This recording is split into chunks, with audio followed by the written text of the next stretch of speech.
Salam saudaraku, selamat pagi. Semoga kita semua dalam keadaan sehat dan penuh sukacita dalam Tuhan. Marilah kita menggunakan waktu sejenak untuk berdoa, membaca dan merenungkan firman Tuhan sebagai sumber kekuatan, inspirasi dan motivasi bagi kita hari ini, Sabtu 25 September 2021. Sebelumnya mari kita berdoa. Bapa di sorga, kami bersyukur atas hari yang indah ini, hari yang penuh harapan. Kami akan merenungkan firman-Mu. Kiranya Roh Kudus menerangi hati dan pikiran kami, agar kami sungguh memahami firman-Mu. Dalam nama Tuhan Yesus Kristus kami berdoa. Amin. Firman Tuhan yang menyapa kita di pagi ini, Roma 12 ayat 15. Bersukacitalah dengan orang yang bersukacita, dan menangislah dengan orang yang menangis. Demikian firman Tuhan. Saudaraku, seorang ibu asal Karibia dikabari tentang kematian suaminya dalam kecelakaan lalu lintas. Ibu Karibia itu sangat terkejut, sangat terpukul. Ia jatuh lemas di atas kursi tamu, tidak bergerak, tidak bicara. Matanya melotot lurus ke depan. Keluarganya datang, sahabat-sahabatnya dan polisi juga datang. Tapi ibu Karibia itu tetap tegang membisu. Kemudian seorang ibu, guru dari anak ibu Karibia itu datang dan mendekati dia. Ibu guru itu duduk, lalu memeluknya dengan kuat, memegang tangannya dan mencium pipinya. Sang ibu guru merasakan kesedihan ibu Karibia itu. Air mata ibu guru itu menetes, membasahi tangan mereka berdua. Tidak lama kemudian, ibu Karibia itu bergerak dan mulai menangis. Saudaraku, sebagai makhluk sosial, setiap manusia memerlukan keberadaan orang lain di sisinya.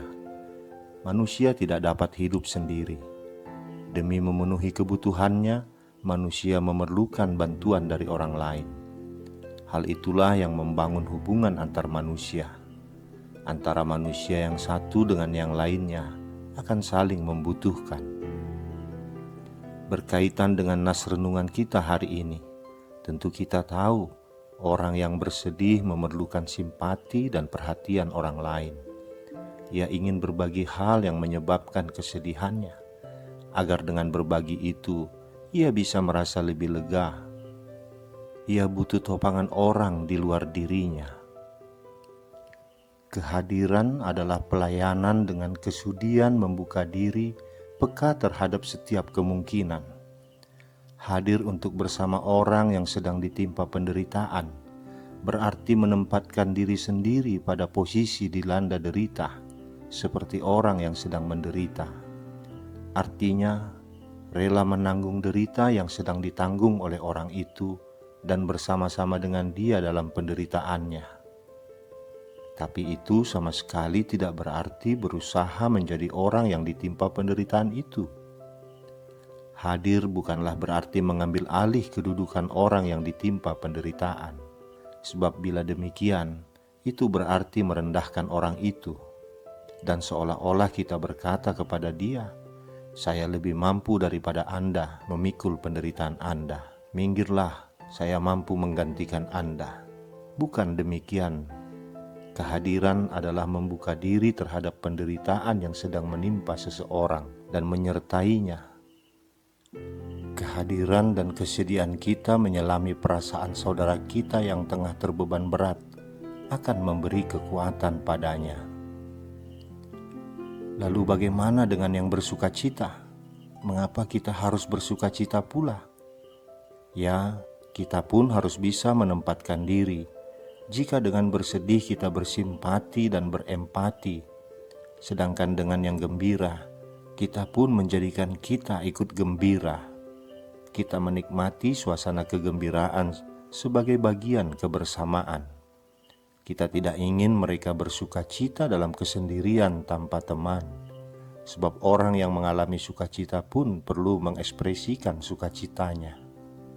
Firman ini mengajak kita agar menjadi orang yang memiliki bela rasa, suatu sikap yang mau peduli terhadap keadaan orang lain. Saat saudara kita sedih, kita mau setia menemaninya. Demikian juga saat senang atau susah, kita bisa hadir dalam hidup seseorang.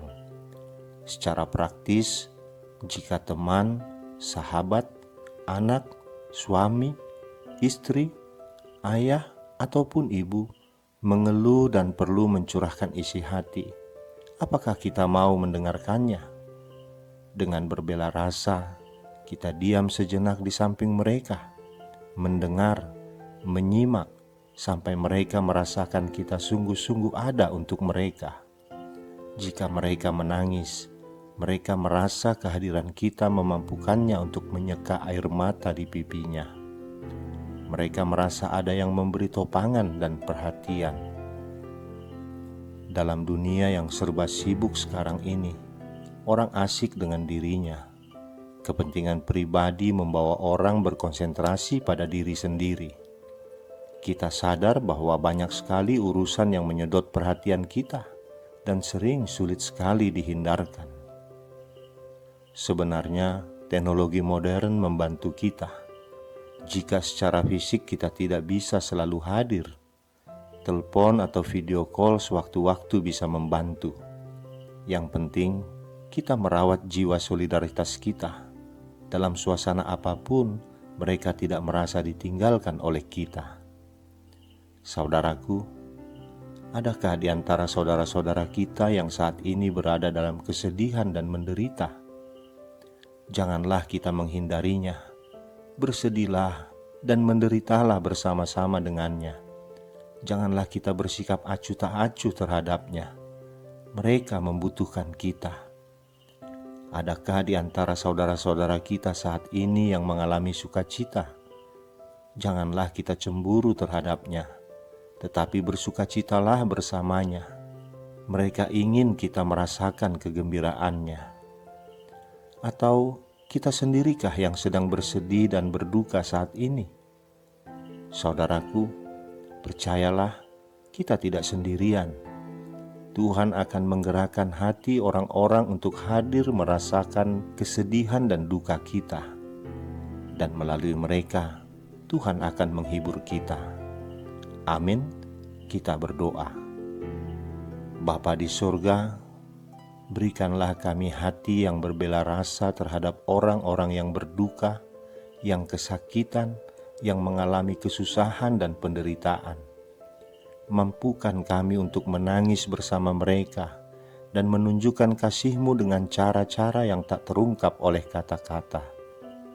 Ya Bapa, tanamkanlah dalam hati kami rasa solidaritas yang tinggi, baik untuk mereka yang sedang susah maupun yang bersukacita, agar dalam setiap kehadiran kami boleh bermakna bagi saudara-saudara kami. Dalam nama anak-Mu Tuhan Yesus Kristus kami berdoa. Amin. Selamat beraktivitas saudaraku. Tuhan memberkati. Shalom.